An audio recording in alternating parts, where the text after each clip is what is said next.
에스겔 31장.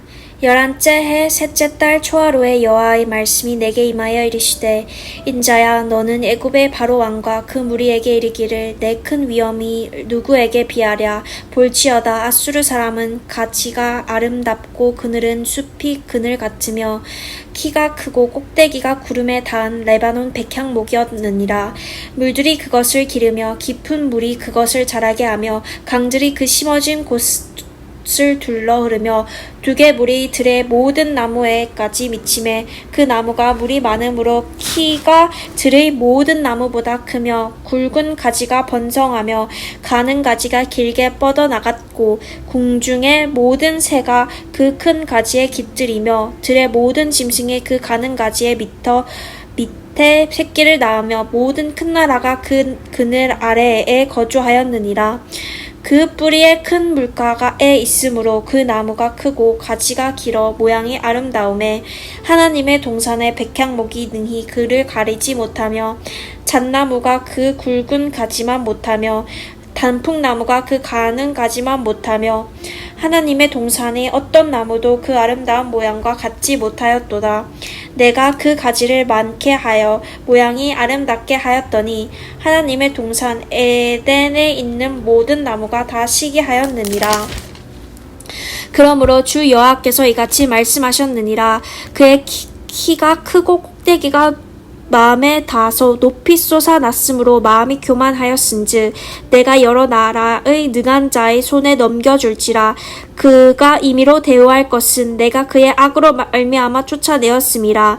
여러 나라의 포악한 다른 민족이 그를 찍어버렸으므로 그 가는 가지가 산과 모든 골짜기에 떨어졌고 그 굵은 가지가 그 땅 모든 물가에 꺾어졌으며 세상 모든 백성이 그를 버리고 그 그늘 아래에서 떠나매 공중의 모든 새가 그 넘어진 나무에 거주하며 들의 모든 짐승이 그 가지에 있으리니 이는 물가에 있는 모든 나무는 키가 크다고 교만하지 못하게 하며 그 꼭대기가 구름에 닿지 못하게 하여 그 또 물을 마시는 모든 나무가 스스로 높아 서지 못하게 함이니 그들을 다 죽임에 넘겨주어 사람들 가운데서 구덩이로 내려가는 자와 함께 지하로 내려가게 하였음이라.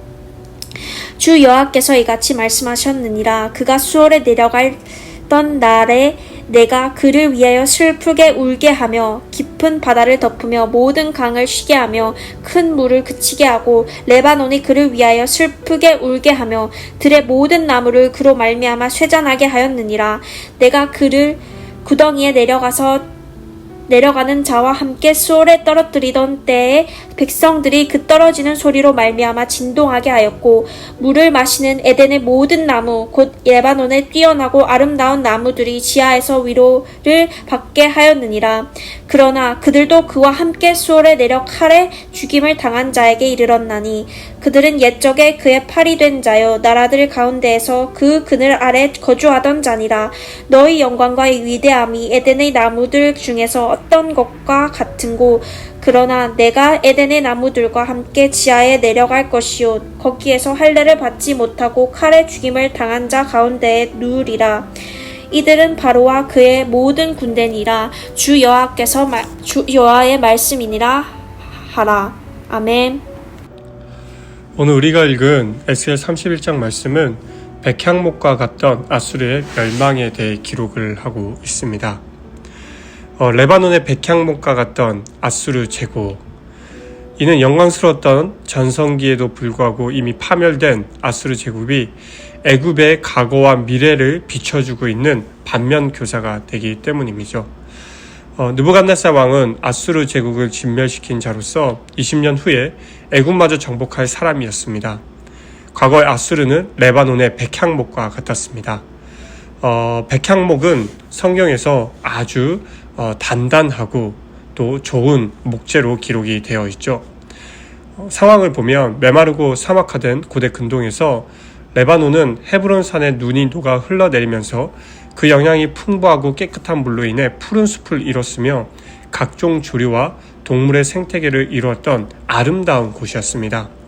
특히 강을 따라 25m나 높이 솟아있는 이 백향목들은 레바논의 아름다움과 불을 창출해주는 중요한 수단이 되었었죠.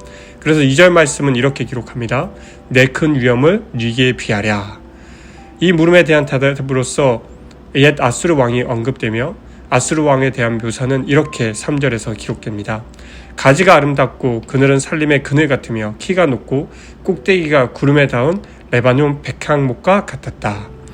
그런 백향목의 그늘 아래 모든 큰 나라가 거하였고 그 뿌리가 큰 물가에 있으며 그 나무가 크고 아름다우며 가지가 길어서 8절 말씀은 어떻게 기록하고 있습니까?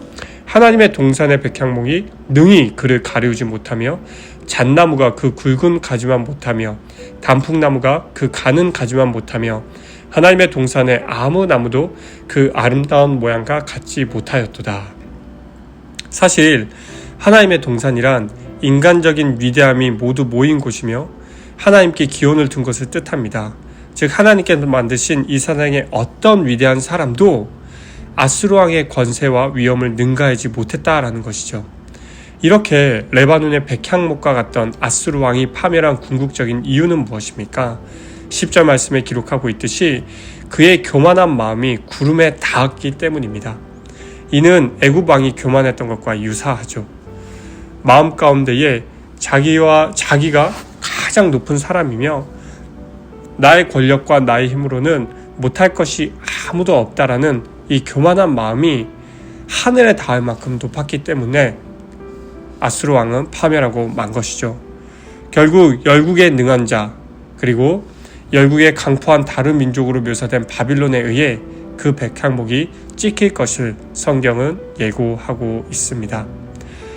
아수르는 영토의 크기와 정치적 세력에서 애굽을 능가했던 대제국이었습니다. 레바논의 물과 숲과 동물로 상징되던 풍부한 자원과 또 고대사에서 가장 잔인했던 것으로 알려진 강한 군사력과 하나님의 동산의 백향목이 능히 그를 가리지 못할 정도로 이웃들의 부러움을 차지했습니다.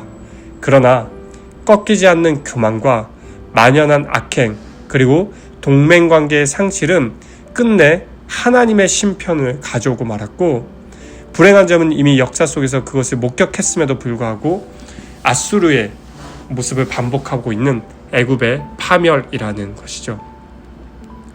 사랑하는 성도 여러분, 우리는 역사를 통해서 그리고 우리의 삶에 일어나는 여러 가지 사건을 통해서 하나님을 외면하고 또 하나님을 떠났던 인생의 말로가 얼마나 비참하며 하나님을 떠나는 삶이 얼마나 불행한가를 우리는 역사적인 사건과 주변의 경험들을 통해서 알고 있습니다. 그러나 교만은 단순히 우리가 높아지는 것뿐만 아니라 결국 우리의 인생 여정 가운데 우리가 경험했던 수많은 실패와 실수 가운데서도 돌이키지 않고 여전히 나의 방법과 나의 생각과 그리고 내가 원하는 삶의 가치로 살아가려고 하는 것이 결국 우리가 궁극적으로 가지고 있는 교만의 모습이며 이는 하나님을 부인하고 내 삶의 주권을 하나님을 인정하지 않고 내가 가지고 있다라고 생각하는 착각인 것이죠. 오늘 말씀을 통하여서 그 어떤 높은 것일지라도 하나님의 능하신 손에서는 완전할 수 없다라는 것을 마음 가운데 기억하시고 교만한 우리의 모습, 즉 삶의 주인의 자리를 내가 꿰차고 있는 하나님을 부인하는 이 교만한 모습을 내려놓고 하나님이 원하시는 삶의 모습, 하나님의 말씀에 순종하는 모습, 율법을 준행하는 겸손한 모습으로 오늘 하루 살아가시는 사랑하는 성도님 되시길 바라며 이러한 삶을 통하여서 우리의 삶 가운데 하나님 주시는 은혜뿐만 아니라 그 은혜를 주변 가운데 흘려보내는 축복의 통로로서 우리의 삶이 사용되어지기를 주님의 이름으로 축원합니다. 함께 기도하시겠습니다. 하나님, 오늘 말씀을 통하여서 우리의 삶을 돌아보게 하여 주시고 우리가 삶 가운데 교만한 모습을 버리고 하나님이 원하시는 겸손한 삶을 살아감을 깨닫게 되었습니다. 아무리 높은 백향목과 같은 아수르 왕일지라도 하나님의 심판 앞에서는 그 심판을 면하지 못했던 나약한 존재임을 우리가 깨닫게 됩니다. 전능한 왕이신 거룩하신 하나님이 우리의 삶의 주인이심을 기억하며 하나님 우리의 삶에 거룩이 주는 부담감을 가지고 오늘 하루 겸손하게 주님의 말씀을 준행하고 순종하는 삶이 되어질 수 있도록 하나님 도와주십시오. 오늘도 그렇게 우리를 이끄실 하나님의 일하심을 기대하며 거룩하신 예수님의 이름으로 기도합니다. 아멘.